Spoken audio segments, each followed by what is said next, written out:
Now, she started building a fashion empire back in the early 90s. Sally Karago is a name known among the fashion circles across Africa. Now, over the years, she has managed to carve out a niche in this increasingly growing industry on the continent. On tonight's Her Say, we met with Sally at her studio in Karen as she prepared for the Mercedes Benz Fashion Week in Accra, Ghana. It's a busy day at the Mercedes Fashion Studio. The team has a big show coming up at the Mercedes Benz Fashion Week in Accra.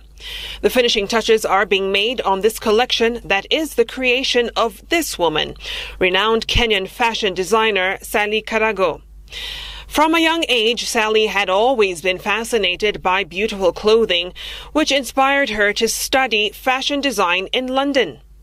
Upon her return in the early 90s, Sally had to define and market her craft at a time when very few Kenyans had an appreciation for fashion design. Everywhere I announced myself as a fashion designer, people thought, what do you mean, a fashion designer? What exactly do you do? What, make clothes? You know, that kind of things, because people always compared fashion designing to tailoring. You know, so I told, and they asked me, you went and studied and you have a master degree on this. So I was like, yes, I did. She would eventually get her big break when Mnet's Face of Africa competition came to Kenya in search of models and budding fashion designers that would showcase the best of contemporary Africa.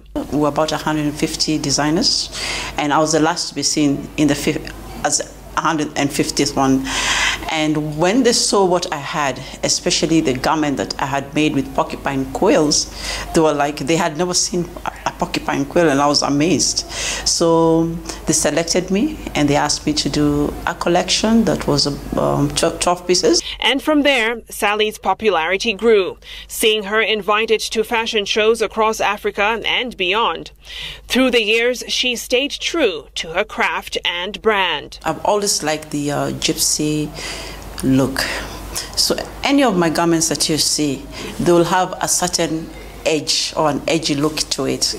Yeah, I try and not keep my hems the same. I try and put a lot of details. You'll find that my clothes have details, you know, different kind of silhouettes on most of my clothes. Her successes in the fashion world prompted Sally to start the Mercedes Fashion School that trains and mentors the next generation of fashion designers, and even going a step further to help them market and sell their pieces. What we did as Mercedes as a school is we created a platform for the younger ones to sell what it is at this stage. And I always tell them that unless somebody buys something from you, then you will never know how you can position yourself in this market. So they have a shop at Westgate. It's called Style Loft Africa. So the students design wherever they are, and then they take the garments and they sell them in that shop.